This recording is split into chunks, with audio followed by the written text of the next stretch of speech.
La méthode Montessori, c'est une méthode dont je suis vraiment tombée amoureuse, qui répond vraiment à... Pour moi, ça répond à notre culture, ça répond à la façon dont jouent les enfants. Donc ces choses-là me touchent énormément parce que, étant petite, moi, vivant ici au Sénégal, je voyais beaucoup de talibés, donc je ne comprenais pas pourquoi ils n'allaient pas à l'école.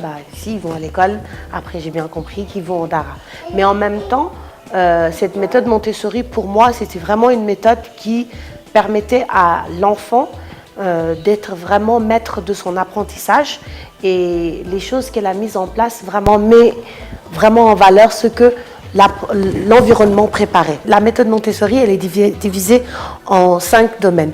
Donc il y a le domaine de la vie pratique. Et dans la vie pratique, qu'est-ce qu'on va retrouver qui est similaire à nous? Ça va être le mortier. Et le mortier, donc en fait, c'est pour vraiment écraser différentes graines. Quelles sont aussi les autres activités de vie pratique? Ça va être le fait d'apprendre à boutonner, déboutonner. Donc en fait, on les appelle les dressing frames. Donc dans le langage, c'est vraiment, on chante énormément, on parle beaucoup, mais on parle doucement, on parle lentement. Pourquoi on parle doucement, lentement? Parce que l'enfant, parfois, on a un bébé de 6 mois. Pendant qu'on parle, il nous observe. C'est parce qu'en fait, il est en train d'apprendre les mouvements de nos lèvres. Il est en train d'apprendre comment on parle.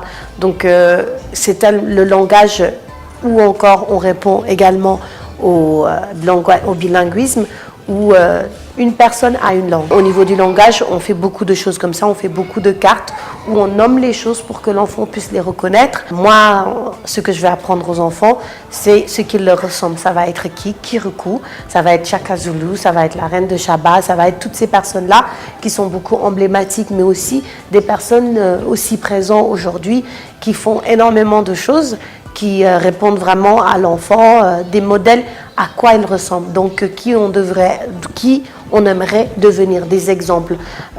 Pour moi, je suis heureuse de savoir que ma fille, quand on lui demande qu'est-ce que tu veux faire plus tard, elle veut dire moi je veux devenir ma maman. Donc je suis heureuse d'être une inspiration pour elle.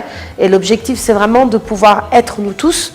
Chaque personne peut être un modèle pour nos enfants.